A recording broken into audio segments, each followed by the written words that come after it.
Right, and good to have Mohammad Nabi alongside us. Your normal approach is to go and bat first, set a target. You did it differently. What was the thought process behind that? Bismillah ar-Rahman. Yeah, it's also we bat first. In this game, we try to bat second because of the dew, and also the wicket look really good for the batting as well. Yeah. And unfortunately, there wasn't much dew today.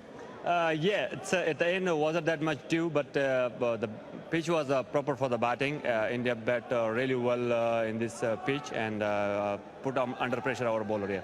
I'm fascinated by your approach. Is this how it's always going to be for Afghanistan? Just go boom, boom, boom, boom, keep going? Not always. We try to rotate the start in the middle, but in the today game we didn't strike rotate well in the middle.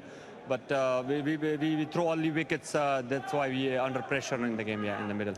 You've got a couple of big games coming up. Wish you well. Yeah, well, hopefully in the last game we won the game. Yeah. Thank you very much. Yeah. Thank you very much. Mohammad Nabi, captain of Afghanistan.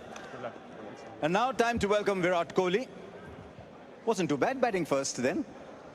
Yeah, look, I mean, much better wicket as well, to be fair.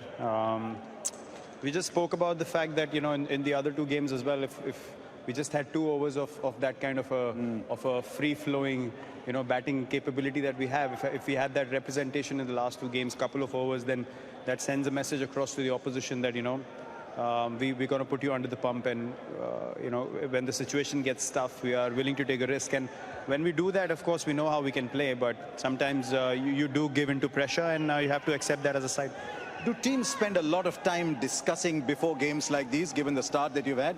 This is how we're going to play, specific roles, we'll keep the batting order flexible, or is that tactical, instantaneous? No, I think it's T20 cricket is a very instinctive game when it comes to batting, bowling, you know, or decision making as well. So we make a lot of decisions on the go. Obviously, the top 3 is more or less set, unless something like today happens where, you know, the guys batted brilliantly through to over 14, and then our power hitters become on immediately, you know, right from ball 1, and we saw what they can do with the bat as well. So we do take these decisions on the go, but you don't really decide that, you know, you're going to go all out. Obviously, you back the guys out there to do the job because they're so skillful, but sometimes it just doesn't come off. But when it does, like today, we know how we can bat. Can we expect more of this approach going ahead, that you trust your batting deep down and go harder up front? Yes, for sure. I mean, that was the idea from the first game onwards. But to give credit to the oppositions, I think they bowled really well and didn't let us get away with anything. And as I said, sometimes when you do give into pressure, you have to accept that as a side. But look, we are looking in a very optimistic way in what lies ahead, and we're definitely going to play in this manner for sure. Was net run rate on the back of your mind? It was. I mean, if we have to be very honest, I mean, we knew that we have some kind of a chance.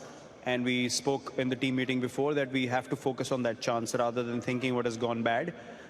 We as a side have always been positive. So we're going to look at the positive side and hunt that chance down if we can in these 3 games. So, yeah, let's see what happens from here on. Of all the positives today, the openers, the way Rohit and Rahul batted, the way Ashwin bowled, the way Rishabh batted, the way Hardik batted, what pleased you the most as a captain? I think the return of Ash. That's something that, you know, he's really worked hard for. And we saw this kind of control and ability in the IPL where he bowled to the big boys as well. So I'm really happy to see him back and in rhythm, because when he can bowl like that, then, you know, you can control the middle overs, and he's a wicket taker. He's a smart bowler as well. So, yeah, I'm most pleased about that.